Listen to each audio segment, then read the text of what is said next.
నమస్కారం.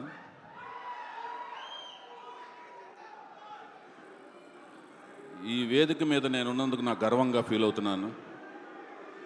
ముందు ముఖ్యంగా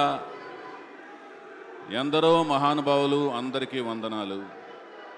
అందరికంటే ముఖ్యంగా ముందు అభిమానులందరినీ చూస్తుంటే నాకు చాలా ఆనందంగా ఉంది.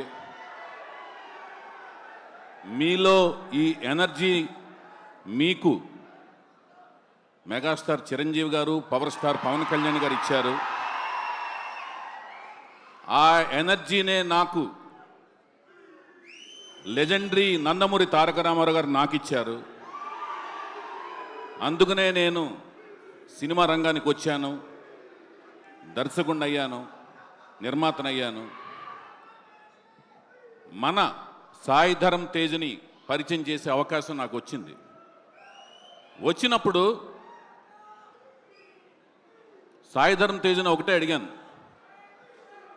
నువ్వెందుకు నటుడు అవ్వాలనుకుంటున్నావు అని అడిగాను.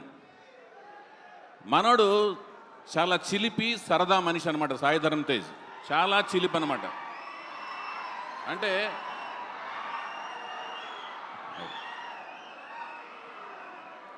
రౌడీ అల్లుడు సినిమాలో చిరంజీవి గారు 2 షేడ్స్ ఎలా ఉంటాయో చిరంజీవి గారి పాత్రలో, ఆ షేడ్స్ 2 సాయి ధరమ్ తేజ్లో ఉంటాయి. చిలిపితనం ఉంటుంది, వినయం ఉంటుంది.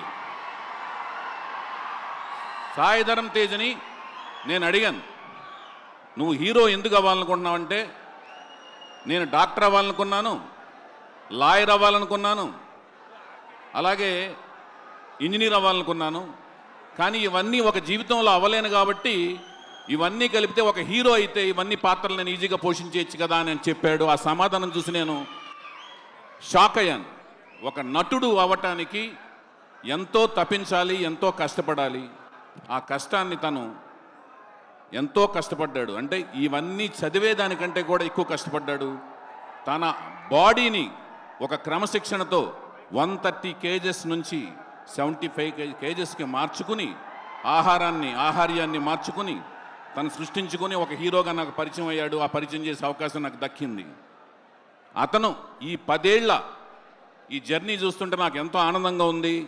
మీలాంటి ఎంతోమంది అభిమానులు సంపాదించుకున్నందుకు చాలా ఆనందంగా, అదృష్టం కింద తను ఇంత అదృష్టవంతులైనందుకు నాకు చాలా ఆనందంగా ఉంటూ, మళ్ళీ తనతో ఒక విజయవంతమైన సినిమా తీయాలని మనస్ఫూర్తి కోరుకుంటూ మీ అందరి దగ్గర సెలవు తీసుకుంటున్నాను. Thank you so much.